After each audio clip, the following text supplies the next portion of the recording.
송원TV 시청자 여러분 반갑습니다.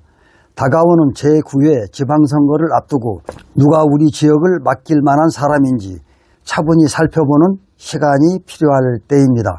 그래서 송원TV에서는 후보자 한 분 한 분을 직접 만나 그 사람이 걸어온 길과 생각을 있는 그대로 들어보는 자리를 마련했습니다. 오늘은 후보자의 삶과 이력 그리고 사람됨을 들여다보는 시간입니다.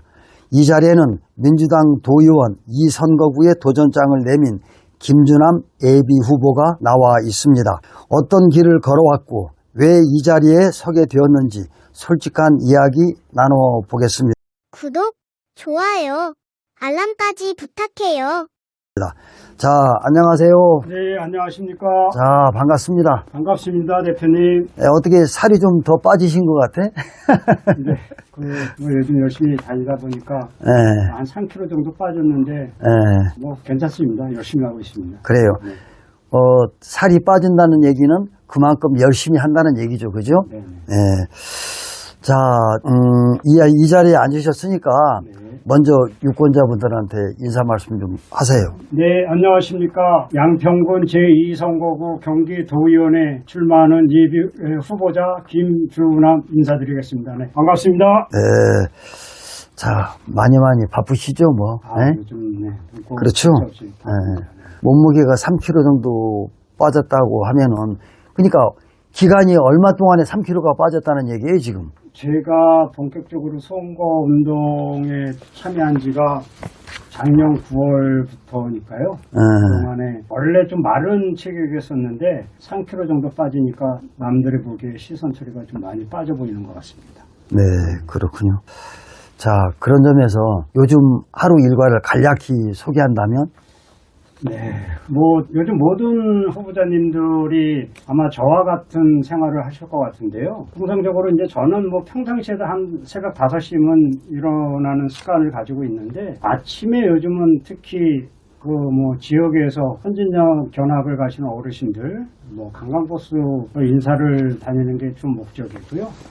그다음에 지역에서 이루어지는 무슨 봉사활동, 뭐 꽃심기라든가 뭐 이런 데 찾아다니면서 유권자들을 만나뵙고 있고, 또 시간이 나면 마을에 찾아다니면서 어르신들의 대화를 좀 듣고 있는 편입니다. 그리고 또 제가 하고 있는 일이 대리점을 운영하고 있어서 가끔은 또 회사 일도 챙겨야 돼서 1시간 정도는 또 회사 업무도 보고 있습니다. 그리고 또 남들도 아마 그렇게 할지 모르겠는데 저는 농업 경영체 등록을 갖고 있는 사람이라서 요즘 또 바쁜철이 들어와서 뭐 제가 농사 짓고 있는 땅을 놀릴 수가 없어서 거기도 이제 좀 1시간 정도 가서 밭 정리하는데 좀 시간을 어떻게든 할애를 하려고 노력을 하고 있습니다. 아무튼 바쁘게 지금 돌아다니고 있습니다. 네. 농사는 얼마나 지세요? 저 지금 짓고 있는 게 한 400평 정도 집니다. 네. 밭농사만? 네. 그냥 집에서 뭐 먹을 수 있는 거, 자급자족할 수 있는 거를 주로 재배를 하고 있습니다. 네, 그렇군요. 자, 지난 선거에 이어서 이번이 두 번째 출마이신데 가장 중요한 출마 동기는 뭐예요? 제가 이번 주 사실은 두 번째는 아니고요. 제가 그 18년도에 무소속으로 한번 맞아.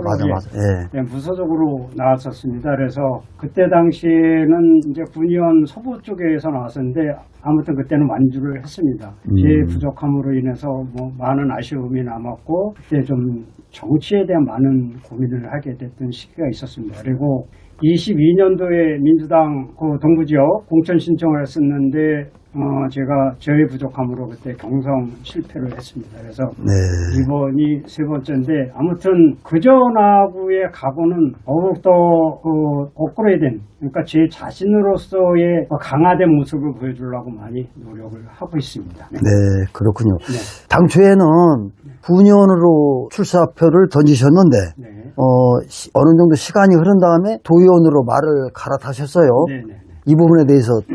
네, 제가 16년도, 22년도 군의원을 출마를 해서 세 번째 도전하는 가운데 동부 지역에 군의원을 준비를 하고 있었습니다.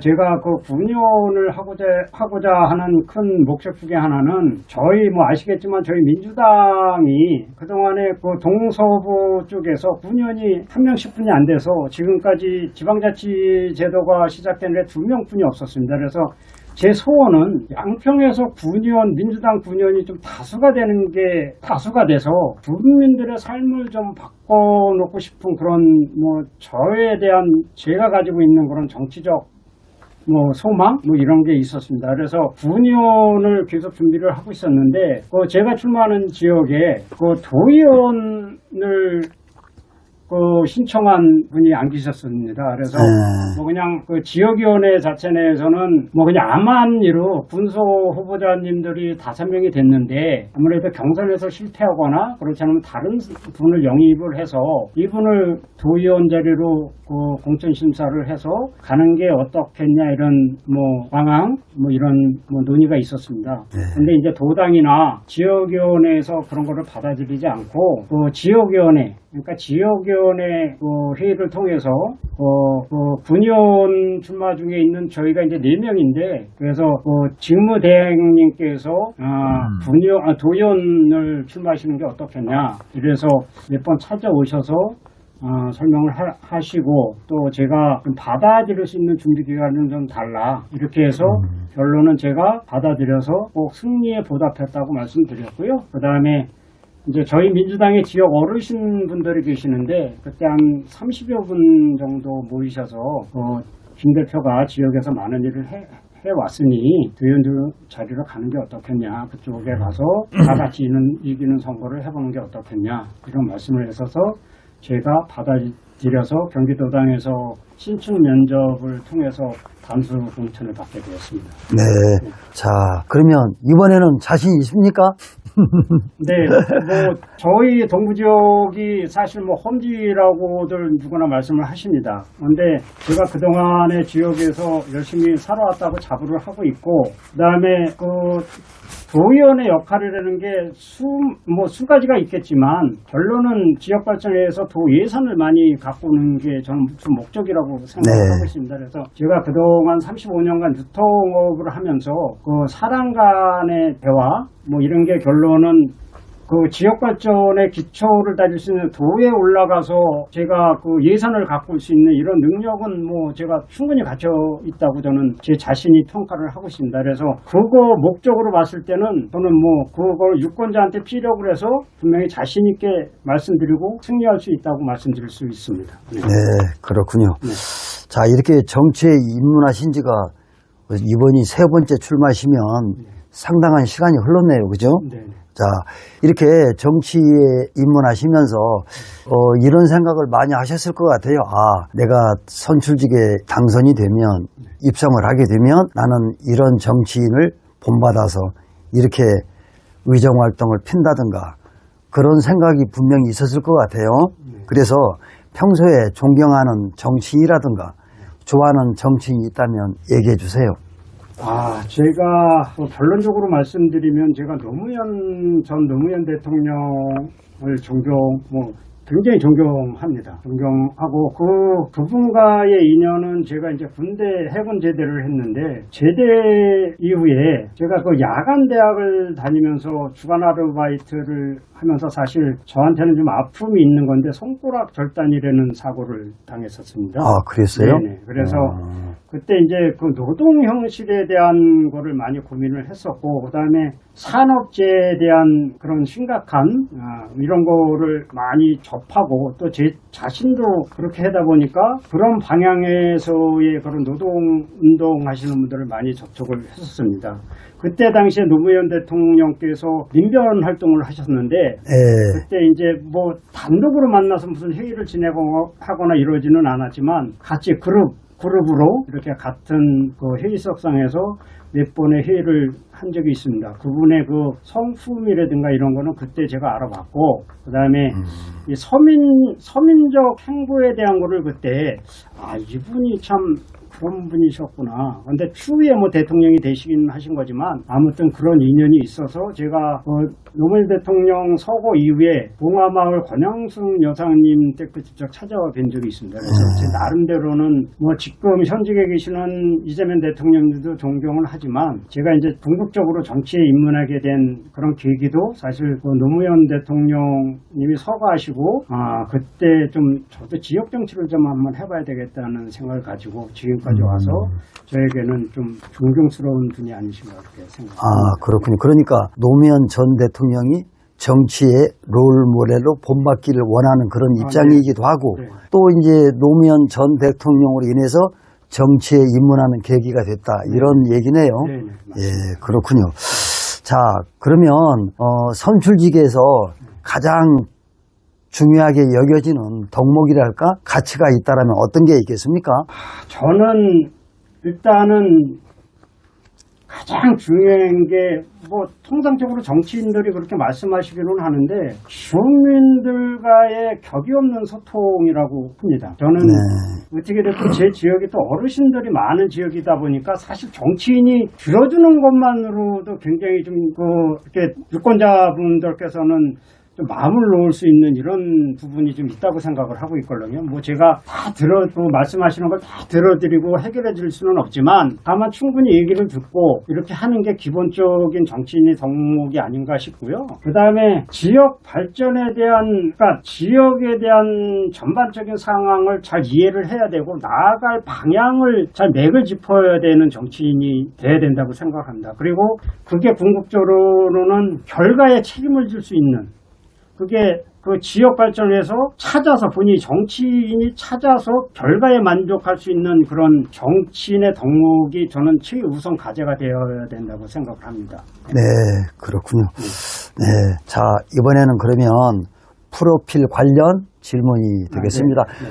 얼굴이 많이 굳어 있어요. 좀 네, 편안하게 해요. 네. 환하게 웃으면서. 네, 알겠습니다. 어이구. 이게 사람의 그 사람의 내면적인 게 얼굴에 나타난다고 그러잖아요. 몰라 요즘에 뭐 선거일에 집중하시느냐고 별로 웃을 일도 너무 피곤한 나머지 웃을 일도 없겠지만은 그래도 어떻게 선출직에 나온 이상 표를 뭐 이렇게 많이 확 발라치면 환하게 웃는 얼굴로 다 이렇게 유권자들도 대하고 그래야 되지 않겠어요? 알겠습니다. 그게 사실 가장 어려운 부분이기도 한데, 네, 그게 많이 고쳐야하는데 잘 안 되는 게 사실입니다. 그렇죠. 네. 아유, 이렇게 해가지고 이제 웃는 모습이 나오는구만, 네, 이제. 알겠습니다. 예. 자, 이제 프로필 관련 질문이 되겠습니다. 전 그랜드타운 마을 회장을 역임하셨다고 했는데, 저도 생소하고 일반 유권자들도 좀 생소할 것 같아요. 여기에 대해서. 저는 이제 워낙 이제 시골에서 살다 보니까 그랜드타운이라는 게 사실은 뭐 거창한 게 아니고요. 여기 양평 중학교 밑에 있는 연립단지가 있습니다.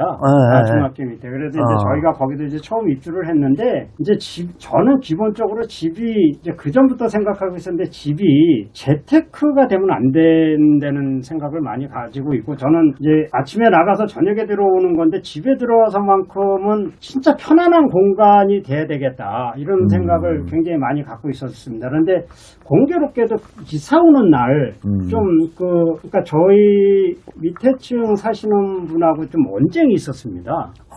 언쟁이 이제 처음 이사 오는데 시끄럽게 한데 이런 말씀을 그분이 이제 그냥 지나가는 말씀으로 그렇게 하셨던 건데 어떻게 됐든 입주해서 살면서 이렇게 사는 게 편한 것 같지는 않다. 그런데 또 다행히 저희 옆집에 선배님이 또 한 분 살고 계시고 알고 보니까 또 밑에 집은 또 고등학교 후배 지역사회 후배님도 살고 우리 이렇게는 사는 게 좋지 않겠다. 그리고 늘 뭐 엘리베이터 있는 공간이 아니기 때문에 왔다 갔다 하면서 서로 얼굴도 보고 그러면서 가끔 이제 선후배니까 막걸리도 한 잔씩 먹고 이러면서 그래도 공동체 운영이니까 뭐 그때 뭐 하다보서 뭐 이런 기간도 있고 그래서 같이 좀 하는 대화를 하고 막걸리 잔 소주잔을 기울이면서 그럼 제가 한번 마을의 그 대표를 맡아서 한번 해보겠다. 그래서 주기적으로 이제 만났습니다. 그러니까 서로 감정이 없어지는 거죠. 그래 뭐 예를 들어서 제가 이제 그때 그런 표현을 했었는데 아니 내 손주가 2층에 사는데 손주가 뛴다고 내가 뭐 싫어한다고 그럴 수가 없는 거 아니냐. 그게 그러니까 서로 악감정이 생기면 층간소음이라는 게 있지만 실질적으로 서로 간에 뭐 도움이 되고 조심해야 될 거는 조심해야 되지만 어느 정도 인정하면 그런 거는 좀 상쇄될 수 있는 부분이 있겠다. 이렇게 돼서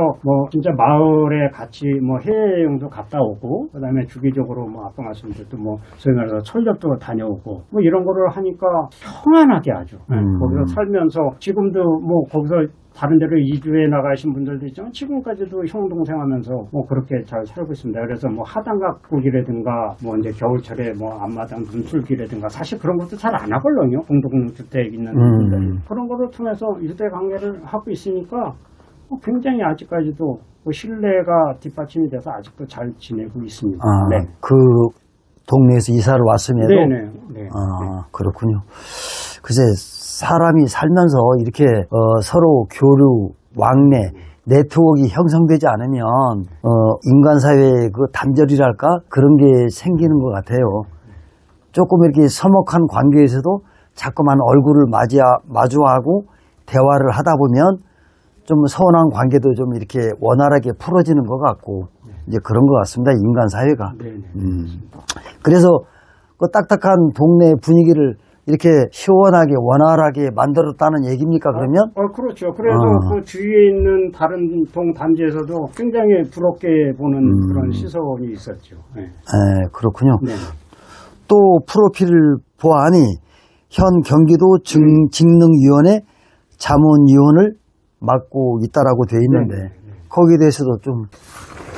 네, 제가 그 양평에서 유통업을 한 지가 지금 한 29년 차 되는데요. 물론 회사 생활까지 하면 한 35년 정도 했습니다. 그래서 지역 내에서 제가 이제 청량음료 부분에 대리점을 하고 있는데 그 지역 내에서 그 제가나 뭐 유제품이나 제가 뭐 빙가류 뭐 이런 대리점들이 있습니다. 그래서 그 대리점 연합회 회장을 한 4년 정도 맡았는데요. 그래서 직능위원회 역할이라는 거는 이제 경기도당의 직능위원회가 존재를 하고 있는데 여러 가지 직능단체들이 있습니다. 그 부분에서 이제 제가 소상공인 유통 이쪽 부분에 대한 그 정책 자문이나 그 다음에 소상공인들의 처한 어려움, 그 다음에 제가 실질적으로 많이 겪고 있는 그런 대리점과 그 본사와의 생생관계, 그 다음에 공정거래위원회와 같은 관계, 이런 것들을 이제 자문해주고, 제가 그냥 스스로 생활해왔던 거를 자문해주는 역할, 그 다음에 그쪽 위원회에서 뭐 물어볼 거 있으면 거기에 유통구조는 이렇게 돼 있다. 이런 자문의 역할을 주로 하고 있습니다. 그렇군요. 네. 예. 또 이제, 현재도 롯데칠성 양평 대리점을 29년 차 운영한다고 하셨는데 여기에 관련된 이런저런 얘기거리가 많을 것 같아요. 네? 제가 이제 아까 전에 잠깐 말씀드렸는데 그 노동운동을 시작하고 이제 제약회사에 입사를 했습니다. 그런데 사실 제약회사 자체도 그전에는 제 당시에는 그 영업사원들은 연대보증이라는 거를 다 했습니다. 회사 들어가면 보증보험 아니면 연대보증을 다 세웠거든요. 영업부서는. 그런데 이제 제가 공교롭게 이제 제약회사 이제 영업부분 제약 영업을 했었는데 한 거래처에서 뭐 소위 말해서 먹튀를 하고 간 같은 동료 직원이? 아니. 좀 상당량의 대금을 못 받았는데 이제 그게 결론은 회사에서는 연대보증에 대한 책임, 보증보험에 대한 책임. 제가 그때 당시에 이제 파트장이었었는데 그런 이제 아픔을 겪고 나니까 결론은 그게 책임이 뭐 회사에서는 본보기라 그럴까? 그러니까 네가 잘못했으니까 네가 책임을 져야 된다. 이 본보기 같은 형태로 해서 인사위원회 회부가 됐었습니다. 그래서 이번에 올라가서 사실 이거는 이렇다. 응? 이게 뭐 이렇게 된 것도 아니고 정상적인 거래 내에서 이렇게 된 거다. 그래서 사실 인사위원회 가서 보증보험이라든가 되는 거 얼굴 차압이 닿고 이러니까 그렇더라. 그래서 파트에 내려와서 그냥 도저히 뭐 회사로 다닐 수가 없겠다. 그냥 내려와서 사실 양평에 친구들이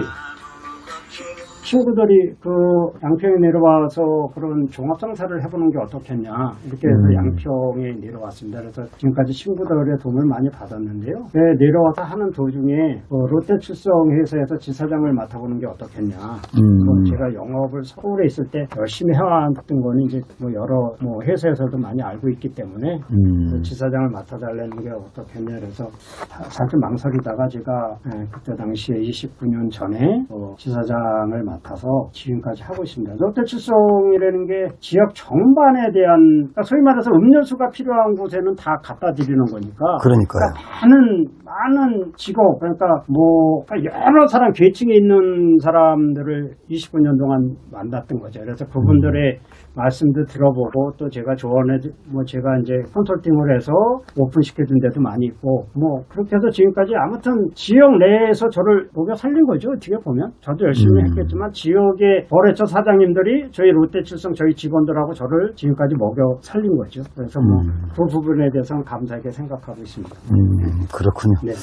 자, 그러면 이렇게 오랫동안 롯데칠성 대리점도 운영을 하시고 그 다음에 또 다른 일도 하셨는데 그동안에 살아오시면서 가장 보람 있는 일이거나 가장 안타깝고 가슴 아픈 일이 있다면 어떤 일이 있겠습니까? 그러니까 이제 전자에 제가 말씀드렸던 노무현 대통령님의 안타까운 죽음에 대해서 저는 개인적으로 굉장히, 물론 저희 부모님도 계시지만 그 정치인으로서 그분에 대한 그 안타까움이 1차적으로 있는 거고요.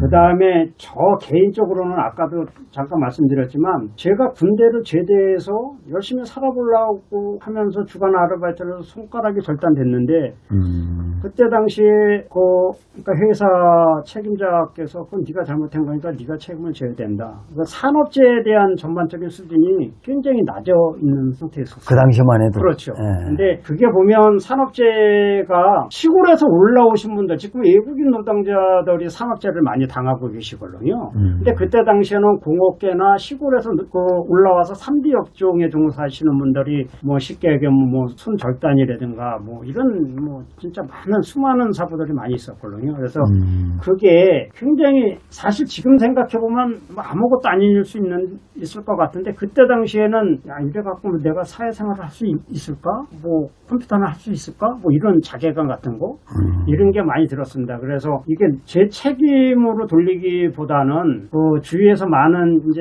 뭐 책이라든가 주위에서 많은 그런 노무사님들 이런 조언을 듣고 이거는 좀 문제가 있다. 이래서 이제 산업재해 노동자 연맹이라는 데를 들어가서 제가 이제 전국 산업재해 노동자 연맹 사무국장을 좀 했었거든요. 많은 기간은 아니지만 그래서 이제 전국이 아니라 서울에 있는 뭐 예를 들어서 산업재해 전문병원이 있습니다. 뭐 중앙병원이라든지 이런 데를 다니면서 산업재해 노동자들의 처우 개선, 그건 본인의 잘못이 아니고 산재 보상을 정당히 받아야 된다. 뭐 이런 거를 아는 지식 내에서 많이는 모르지만 저도 아는 지식 내에서 또 조언을 듣고 말씀드리고 책다도 배포를 해드리고 이런 게 저는 그래도 남을 위해서 했던 기간이 좀 보람된 일이 아니었나. 물론 뭐 지금도 뭐 여러 가지 봉사활동을 하고 있지만 그때는 절실한 가운데에서 했기 때문에 아무래도 그때가 저한테는 그래도 보람이 있는 시기가 아니었었나. 또 젊은 시기였었기도 하고요. 네, 그렇군요.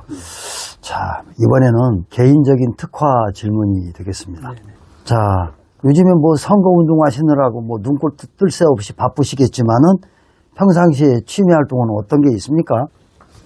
저는 사실 낚시를 무지하게 좋아합니다. 아, 낚시? 네. 그러니까 장가 가기 전에는 거의 주말에는 낚시터에 있었습니다. 제가 이제 낚시의 종류도 이제 여러 가지 파트가 있는데 저는 그 민물 낚시 중에서도 이제 붕어를 전문적으로 하는 다른 특화된 그 어종을 선택을 해서 그것만 이제 그러니까 잡는 재미, 우리가 말하는 이제 찌보는 재미 이런 거 뭐 잡아서 섭취를 한다거나 이런 게 아니고 잡아서 그냥 얼굴만 보고 놔주고 잡았다 고맙다. 그럼 낚시하는 다 그렇죠. 뭐라 그럴까? 다 살려주고. 그렇죠. 네, 이렇게 보고 고맙다. 오늘 조를 해주게 해서 잘 살아라 이렇게 하고 혼자 아무도 없는 곳에 가서 찌부를 보면서 혼자 고독감을 즐기는 자체를 굉장히 좋아합니다. 네. 뭐 뒤에 친구들이 미친놈 아니냐 너. 근데 혼자 가서 그러잖아요. 그래서 친구들이 이 야간에 이제 그렇게 좋아하시는 친구들이 있는데 거기에 뭐 회장도 맡아봤었고 그래서 지금은 뭐 후보자들이 다 마찬가지지만 뭐 지금 엄두도 못 내고 있습니다. 엄두도 못 내고 있고. 그렇죠. 네. 그리고 제가 개인적으로는 이제 소나무 가꾸고 이제 분재, 분경, 수성 뭐 이런 거를 좋아합니다. 네, 그래서 지금 제가 아까 말씀드렸던 건 조그만 농장에서 그 소나무를 한 100여 그루 정도 키우고 있고요. 그다음에 나름대로 이제 또 생긴 건 이런데 꽃 가꾸기 이런 걸 좋아합니다. 그래서 좀 의외로 내면적으로는 네. 그 고상하고 네. 세밀한 그런 취미 활동이시네. 네, 그래서 그 자연 친화적인 취미 활동을 제가 좀 주로 좋아하는 편입니다. 그렇군요. 또 이런 얘기하면 또 쑥스럽기도 하고 그러겠지만은 어쨌거나 이 자리는 본인을 피하라는 자리니까 자 그렇다면은 이번에는 본인의 자랑거리, 본인의 강점이라면 어떤 게 있겠습니까? 세 번째입니다. 지금 세 번째인데, 뭐, 물론 그동안에 제가 안타깝게 부족해서 그렇게 된 거는 뭐 저도 인정을 합니다. 선출직에 출마한 거? 네네. 네. 난 또. 그래서, 이번에는 먼저와는 굉장히 다른 각오와 뭐 그런 거를 가지고 있습니다. 네. 그래서, 하여튼간 무게감이라 그럴까? 하여튼간 그전하고 뭔가는 말로 좀 표현하기는 힘들 것 같은데 그전하고는 완전히 다른 김두남이가 되어 있지 않나 저는 그렇게 생각을 합니다. 네. 그게 많이 본인 자신이 세 번의 출마를 통해서 많이 업그레이드 됐다는 네. 얘기죠? 네. 네? 그 얘기군요. 자, 그러면 거기에 관련해서 이번이 세 번째 출마 도전이신데 지난번 선거 때 분위기하고 이번 선거 때 필드에서 다니면서 느끼는 분위기가 어떤 게 좀 차이점이라면? 좀 전에도 말씀드렸는데 무게감이라고 생각을 하고 있거든요. 물론 제가 이제 지금 도의원에 출마를 하고 있어서 그런 거기도 하겠지만 이제 현장에 나가 보면 뭐 저를 좀 알고 있는 분이거나 선후배는 뭐 저에 대해서 알고 있으니까 어렵지만 열심히 해라. 뭐 쉽진 않을 거다. 이렇게 말씀을 하시고 그 어르신들께서는 지역이 뭐를 해줄 거냐. 그냥 단도직입 쪽으로 이렇게 물어보시는 분들도 계시고요. 그래서 교회에 올라가서 뭘 어떻게 할 거냐. 이렇게 직접적으로 또 말씀하시는 것도 있고 또 학연 지연 뭐 이렇게 하시는 분들은 그냥 뭐 쉽게 도와줄게. 열심히 해라. 응? 그래서 하여튼 네가 갖고 있는 그런 강점을 좀 잘 발휘를 해서 열심히 해라. 쉽지는 않겠지만 그래서 자신 있게 열심히 하겠습니다. 네. 그러면 이번이 세 번째 출마신데 첫 번째, 두 번째, 이번이 세 번째 출마하고 선거 필드에 나가서 느끼는 유권자들의 반응은 어때요? 그때하고 지금하고 비교한다라면? 아시겠지만 이재명 대통령님이 뭐 열심히 하고 계시고 그다음에 바람은 저는 순풍이 불고 있다고 생각을 합니다.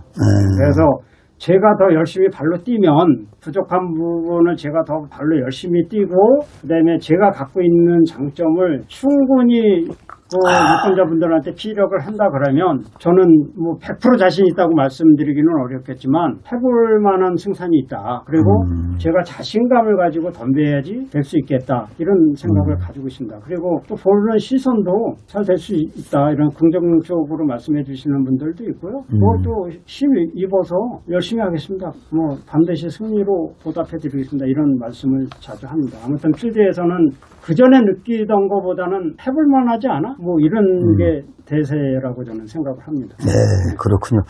자, 그러면 이제 다 시간도 되고 그랬는데 마지막으로 양평군 유권자분들께 한 말씀 하세요. 앞에 카메라 보시고. 네, 안녕하십니까. 경기도의원 후보 김주남입니다. 저는 그 선대부터 양평이 고향인데요. 지역에서 초중고를 졸업을 했습니다. 잠시 이제 서울에 나가서 직장 생활을 하다가 지역에 내려와서 그 현재 아내를 만나서 두 자녀를 두고 있습니다. 그 지역 정서에 대해서 누구보다 잘 알고 있고요. 그 다음에 동부 지역에서 원하는 정치 방향, 지역 발전에 대해서도 잘 알고 있습니다. 제가 뭐 나중에 성원TV에 나와서 정책적인 거를 아마 논의할 기회가 있는 거로 알고 있습니다. 그때 나와서 소상하게 말씀드릴 거고요. 그리고 제가 지금까지 살아오면서 경험했던 거, 그거를 도의회에 가서 누구보다 그 민주당 도의원으로서 효능감 있게 할 수 있는 자신감이 있습니다. 네, 지금까지 살아오면서 여러 인적 네트워크 뭐 이런 거를 다 역량을 발휘해서 반드시 도의회에 가서 지금까지 경험해보지 못한 그 국민들을 위한 예산 확보 저 김주남이 충실히 확실히 챙겨 올 수 있습니다. 네, 감사합니다. 고맙습니다. 아유, 잘 들었습니다. 자, 오늘은 민주당 도의원 2선거구에 출마한 김주남 예비 후보와 함께 그동안의 삶과 경험 그리고 공직자로서의 생각을 들어봤습니다. 짧은 시간이었지만 후보자를 이해하는 데 조금은 도움이 되셨기를 바랍니다. 선택은 결국 유권자의 몫입니다. 그리고 그 선택은 우리 지역의 방향을 바꾸는 힘이 됩니다.